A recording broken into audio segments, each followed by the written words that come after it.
నమస్తే welcome to ప్రజా ప్రతినిధి న్యూస్. పత్రికల్లో కథనాలు రాస్తామంటూ మిర్యాలగూడ రూరల్ సిఐ సహా పలువురు అధికారులను బెదిరించిన ఓ పత్రికా విలేకరులు తుప్పర రఘు పేరబోయిన ఆంజనేయులను అరెస్ట్ చేసి రిమాండ్ కు తరలిస్తున్నట్లు ప్రధాన నిందితుడు ఆనంద్ కుమార్ పరారీలో ఉన్నట్లు మిర్యాలగూడ డీఎస్పీ కె రాజశేఖరరాజు తెలిపారు. నల్గొండ జిల్లా మిర్యాలగూడ పట్టణంలోని సబ్ డివిజన్ కార్యాలయంలో ఏర్పాటు చేసిన విలేకరుల సమావేశంలో మాట్లాడుతూ గత కొంతకాలంగా డిజిటల్ పేపర్లో వీరగాథ అంటూ మిర్యాలగూడ డివిజన్ ఓసీఐ గురించి నిరాధారమైన అసత్య కథనాలు రాస్తూ వాటిని సోషల్ మీడియాలో ప్రచారం చేస్తున్నారని అన్నారు.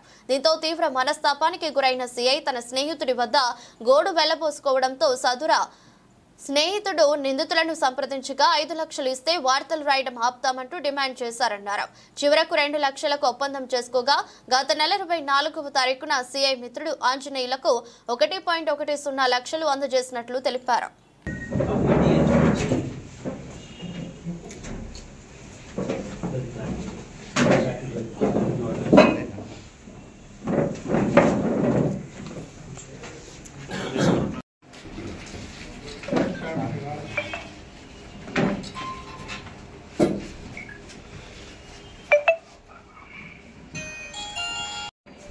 గత కొంతకాలంగా ఈ క్రైమ్ మీటర్ అనేటటువంటి డిజిటల్ పేపర్లో కొంతమంది ప్రభుత్వ అధికారుల గురించి కొన్ని నెగిటివ్ న్యూస్ రావడం జరుగుతుంది.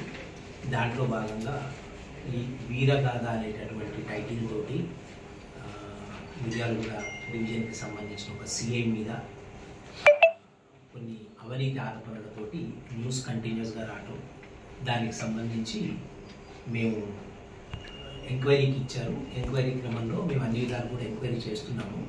దానికి సంబంధించి ఎవరు కూడా దాంట్లో మాకు ఎంక్వైరీకి తగిన ఆధారాలు ఎవరు కూడా మాకు ప్రొడ్యూస్ చేయలేకపోయినారు. ఈ క్రమంలో ఈ కథనాలన్నీ సడన్గా ఆగిపోయినాయి. ఆ తర్వాత నిన్న రాత్రి ఈ ఒక బాధితుడు తరఫున బాధిత పోలీస్ అధికారి తరఫున ఒక పిటిషన్ మిర్యాలగూడ 2 టౌన్ పోలీస్ స్టేషన్లో ఇవ్వడం జరిగింది.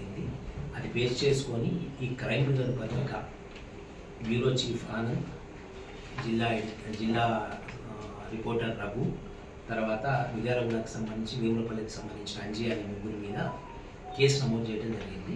దీంట్లో మిర్యాలగూడ డివిజన్కి సంబంధించిన ఒక సిఐని వీళ్ళు ఈ పత్రికా కథనాలు ఆపాలి అంటే ఒక 5 లక్షల రూపాయలు కావాలని డిమాండ్ చేయడం జరిగింది. దానికి సంబంధించి ఈ సిఐ గారు ఫైనల్గా వాళ్ళతో మాట్లాడితే 2 లక్షలకి వాళ్ళు చివరికి మాట్లాడితే సిఐ గారు నాతో కాదు అని అన్నారు. ఆ తర్వాత ఈ విషయం తెలుసుకున్నటువంటి సిఐ గారి మిత్రుడు ఒకతను దీంట్లో ఇన్వాల్వ్ అయ్యి వాళ్ళతోటి మాట్లాడి ఫైనల్గా అతన్ని వేరే మిత్రుడి ఇంటి దగ్గరికి పిలిచి అక్కడ 1,10,000 రూపాయలు ఈ అంజీ అనేటటువంటి ఒక రిపోర్టర్కి ఇవ్వడం జరిగింది. ఈ అంజీ ఆ అమౌంట్లో నుంచి అదే రోజు సాయంత్రం ఈ రఘు అనేటటువంటి జిల్లా రిపోర్టర్కి 1,00,000 రూపాయలు అందజేసి ఒక 10,000 తన సొంతానికి వాడుకోవడం జరిగింది. ఈ 1,00,000 రూపాయల నుంచి ఈ రఘు ఈ ఆనంద్ చీఫ్ బ్యూరో ఇచ్చినటువంటి నెంబర్కి అదే రోజు నల్గొండలో ఒక ఏటీఎంలో ఈ అమౌంట్ డిపాజిట్ చేసి దాంట్లో నుంచి ఫోన్పే ద్వారా ఈ ఆనంద్ ఇచ్చినటువంటి నెంబర్కి ఒక 85,000 రూపాయలు పంపడం జరిగింది. ఇదంతా కూడా ఇన్వెస్టిగేషన్ క్రమంలో తేలిన తర్వాత రఘుని, అంజని ఇద్దరిని మేము ఈరోజు కస్టడీకి తీసుకొని విచారించిన తర్వాత దీనికి సంబంధించి సోషల్ మీడియాలో కొంత వైరల్ కావటము, కొంతమంది బాధితులు ముఖ్యంగా ప్రభుత్వ ఉద్యోగులు అందరూ కూడా ఎవరైతే ఈ క్రైమ్ మీటర్ పేపర్ బాధితులు ఉన్నారో వాళ్ళందరూ ఈరోజు ముందుకు వచ్చి ఆ జిల్లాలో కొన్ని పోలీస్ స్టేషన్స్లో దరఖాస్తు ఇవ్వడం జరిగింది. దానికి సంబంధించి నాగార్జున సాగర్ పోలీస్ స్టేషన్లో ఒక ఫారెస్ట్ డిపార్ట్మెంట్కి సంబంధించిన అధికారి, తర్వాత నల్గొండ 2 టౌన్ పోలీస్ స్టేషన్లో ఒక మెడికల్ డిపార్ట్మెంట్కి సంబంధించిన అధికారి వాళ్ళ దగ్గర ఈ నిందితులతోటి జరిగిన లావాదేవీలకు సంబంధించి గూగుల్ పే ద్వారా జరిగినటువంటి లావాదేవీలకు సంబంధించి క్లియర్ ఎవిడెన్స్ ఉంది వాళ్ళ దగ్గర. దాని ద్వారా వాళ్ళు దరఖాస్తు ఇవ్వడం జరిగింది. దానికి సంబంధించి కేసులు నమోదైనాయి. ఇంకొక 3 కేసులు కూడా ఇప్పుడే పోలీస్ స్టేషన్కి వచ్చినట్టు తెలిసింది. వాటికి సంబంధించి ఆధారాలు ఉంటే వాటి మీద కూడా కేసు నమోదు చేస్తాం. సో దీంట్లో ముఖ్యంగా ఈ నిందితుల దగ్గర నుంచి మేము ఒక 3 సెల్ ఫోన్స్, దీని ద్వారానైతే వీళ్ళు ట్రాన్సాక్షన్స్ చేశారో ఒక ల్యాప్టాప్ స్వాధీనం చేసుకోవడం జరిగింది.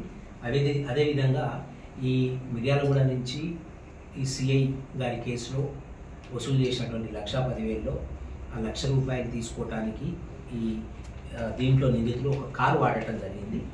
ఆ కారు కూడా మేము సీజ్ చేయాల్సి ఉంది.